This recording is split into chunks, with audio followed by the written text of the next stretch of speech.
आइए जानते हैं पन्नों पर कुछ ऐसी घटनाएं घटती हैं जो कि एक अमिट छाप छोड़ देती हैं, ऐसी छाप जो कभी भुलाई नहीं जा सकती।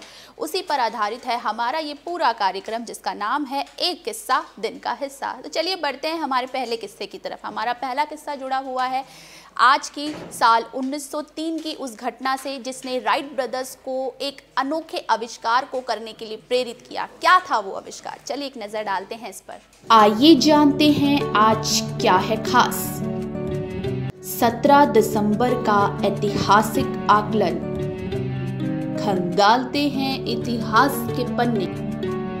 आज का दिन बेहद ही खास है। 17 दिसंबर साल 1903 का वो दौर जब राइट ब्रदर्स नाम की कुछ शख्सियत ने एक विमान का आविष्कार किया। न सिर्फ आविष्कार किया बल्कि इस विमान को उड़ाया। ये विमान बेहद ही खास था क्योंकि ये साइकिलों के पुर्जे को जोड़कर बनाया गया था। आपको बता दें कि अमेरिका के पश्चिमी वर्जीनिया के हंटिंगटन शहर के एक बिशप ने अपने बच्चों को एक खिलौना ला कर दिया।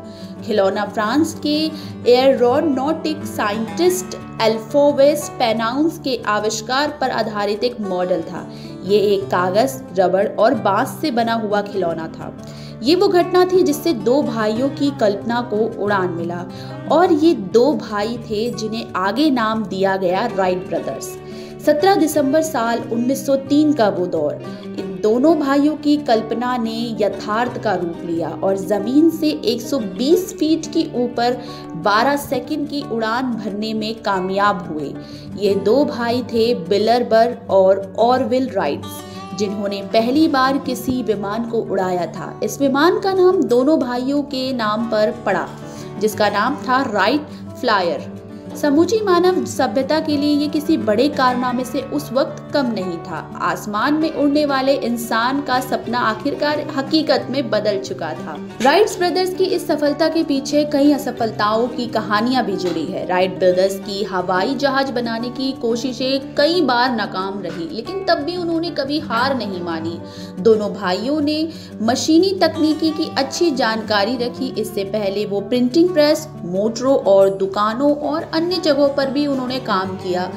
उन्होंने साइकिलों के पुर्जों को जोड़कर हवाई जहाज का आविष्कार किया, जो कि उस वक्त एक बहुत बड़ी ऐतिहासिक घटना थी। फ्रांस की एक कंपनी ने यह दावा भी किया था कि उन्होंने इसका आविष्कार पहले ही कर लिया था, लेकिन साल 1908 में राइट ब्रदर्स को ही इसकी मान्यता दी।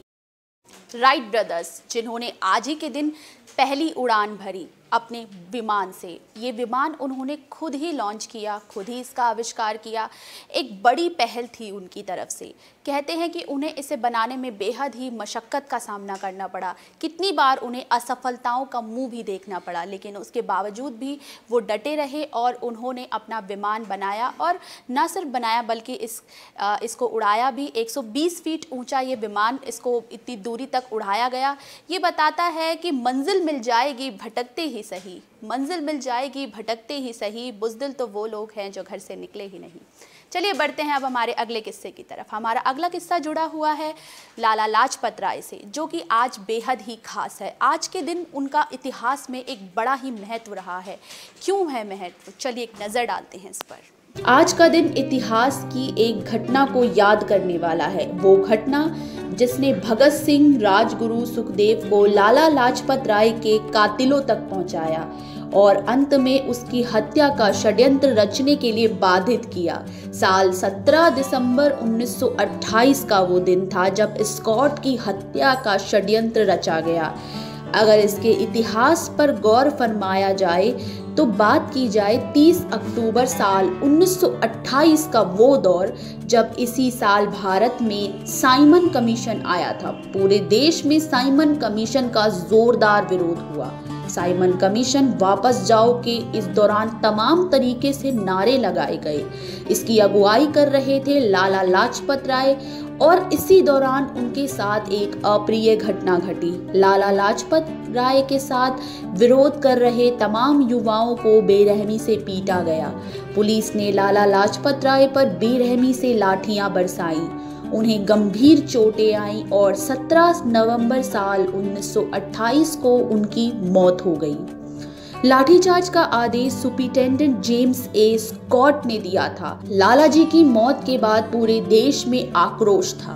भगत सिंह, चंद्रशेखर आजाद, सुखदेव और दूसरे क्रांतिकारियों ने उनकी मौत का बदला लेने की कसम खाई। लालाजी की मौत के एक महीने बाद यानी कि 17 दिसंबर साल 1928 का दिन स्कॉट की हत्या के लिए चुना गया। क्रांतिकारियों के निशाने में चूक होने की वजह से गोली स्कॉट की जगह assistant superintendent of police John P Sanders को जा लगी। सैंडर्स लाहौर के पुलिस हेडक्वार्टर से निकल रहे थे, तभी राजगुरु भगत सिंह ने उन्हें गोली मार दी। पहली गोली राजगुरु और दूसरी गोली भगत सिंह ने चलाई थी। सैंडर्स की हत्या से बौखलाई ब्रिटिश हुकूमत ने इस घटना का दोषी भगत सिंह, सुखदेव और राजगुरु को माना और 7 अक्टूबर साल 1930 को उन्हें फांसी देने का फैसला।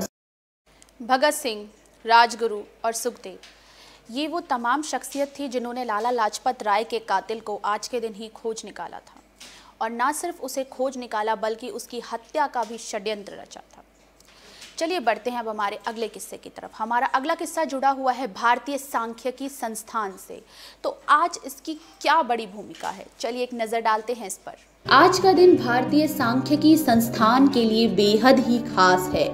17 दिसंबर साल 1971 का वो दौर जब भारत के इतिहास में काफी महत्वपूर्ण घटना घटी। इस दिन प्रोफेसर प्रशांत चंद्र महानोबिलिस का सपना साकार हुआ और कोलकाता में भारतीय सांख्यिकी संस्थान की स्थापना हुई। आज कोलकाता के अलावा इस संस्थान की शाखाएं दिल्ली, बेंगलोर, हैदराबाद, पुणे, कोयम्बटूर, चेन्नई, गिरिडीह और सहित तमाम 10 स्थानों पे है। संस्थान का मुख्यालय कोलकाता है, जहां मुख्य रूप से सांख्यिकी की पढ़ाई होती है। साल 1959 में भारतीय सांख्यिकी संस्थान को राष्ट्रीय महत्व का संस्थान घोषित किया गया। प्रोफेसर महानोबिलिस को साल 1957 में अंतर्राष्ट्रीय सांख्यिकी संस्था का सम्मानित अध्यक्ष चुना गया। प्रशांत चंद्र महानोबिलिस्ट की अगर बात की जाए तो वो प्रसिद्ध वैज्ञानिक और संख्याविद थे। उन्होंने दूसरी पंचवर्षीय योजना के अपने मसौदे के कारण उन्हें जाना जाता है। वो भारत की आज़ादी के बाद नवगठित मंत्रिमंडल के सांख्यिकी सलाहकार भी रहे। औद्योगिक उत्पादन की तीव्र बढ़ोतरी के जरिए बेरोजगारी समाप्त होने के सरकार के प्रमुख उद्देश्य को पूरा करने के लिए उन्होंने कई योजनाएं बनाई। इस संस्थान की स्थापना में उनकी बहुत बड़ी भूमिका रही, जिस वजह से उन्हें आज भी याद किया जाता है। प्रशांत चंद्र महानोबिलिस्ट जिन्होंने इस संस्थान की स्थापना की, उनकी भूमिका बेहद ही अहम रही। इसकी स्थापना उन्होंने साल 1931 में की थी, इसीलिए भारतीय सांख्यिकी एक बेहद ही जो संस्थान है बेहद ही खास है। वक्त हो चला है अब आपसे विदा लेने का। हम फिर मिलेंगे किसी नए किस्से के साथ। तब तक के लिए देखते रहिए एक किस्सा दिन का हिस्सा। शुक्रिया।